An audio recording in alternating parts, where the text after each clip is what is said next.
വികസന രംഗത്തെ പിന്നോക്കാവസ്ഥ ഉയർത്തിക്കാട്ടിയാണ് UDF പാലക്കാട്ട് വോട്ട് തേടുന്നത്. കഞ്ചിക്കോട് കൊച്ചു ഫാക്ടറിയും പാലക്കാട് പൊള്ളാച്ചി ഗേജുമാറ്റ പ്രവർത്തനങ്ങളിലെ പിന്നോക്കാവസ്ഥയും ഇവിടെ UDF വാദങ്ങൾക്ക് ശക്തി പകരും. 2 വർഷം മുൻപ് തറക്കല്ലിടപ്പെട്ട കഞ്ചിക്കോട് കൊച്ചു ഫാക്ടറി നേടിയെടുക്കുന്നതിനു വേണ്ടി സമരരംഗത്തിറങ്ങാൻ സിറ്റിംഗ് MP കൂടിയായ MB രാജേഷിന് കഴിയാതെ പോയെന്ന CPM-ൽ തന്നെ വിമർശനമുണ്ട്. അടുത്തിടെ മുൻ MP NN കൃഷ്ണദാസ് MB രാജേഷിന്റെ പ്രവർത്തനത്തെ വിമർശിച്ച് രംഗത്ത് വന്നിരുന്നു. ഇതുതന്നെയാകും UDF-ന്റെ പ്രധാന പ്രചരണായുധം. രാഷ്ട്രീയ പാർട്ടികളും ഇതിനോട് അത്ര വലിയ സമ്മർദ്ദം ഉയർത്തിക്കൊണ്ടുവന്നുള്ള അഭിപ്രായം എനിക്കില്ല. പൊളിറ്റിക്കൽ പ്രഷർ ഉയർത്തിക്കൊണ്ടുവരാൻ ഉള്ള വിൽ പവർ ഉണ്ടാവണം, സിൻസിയറിറ്റി ഉണ്ടാവണം, ഓണസ്റ്റ് ആവണം.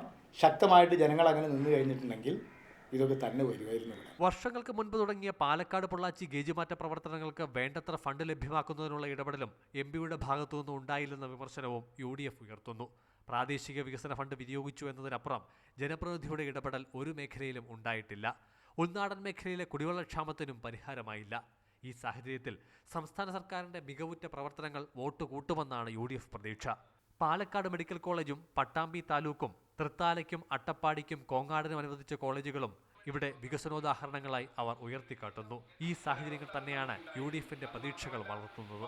എനിക്ക് ബോധ്യമായത് വമ്പിച്ച ആവേശം എല്ലാ തലങ്ങളിലും ഉണ്ടായിട്ടുണ്ട്. ഒരു കാലഘട്ടത്തിലും ഇല്ലാത്ത വിധത്തിൽ മണ്ഡലങ്ങളിൽ ഐക്യജനാധിപത്യ മുന്നണിയോട് അനുകൂലമായി വോട്ടർമാർ പ്രതികരിക്കുന്നതായിട്ടാണ് എനിക്ക് അനുഭവപ്പെട്ടത്. തദ്ദേശ ഭരണ തെരഞ്ഞെടുപ്പിലും പോയ നിയമസഭാ തെരഞ്ഞെടുപ്പിലും മുന്നണി കാഴ്ചവെച്ച മികച്ച മുന്നേറ്റം മണ്ഡലത്തിൽ UDF-ന് ആത്മവിശ്വാസം നൽകുന്നതുമാണ്. മാതൃഭൂമി ന്യൂസ്, പാലക്കാട്.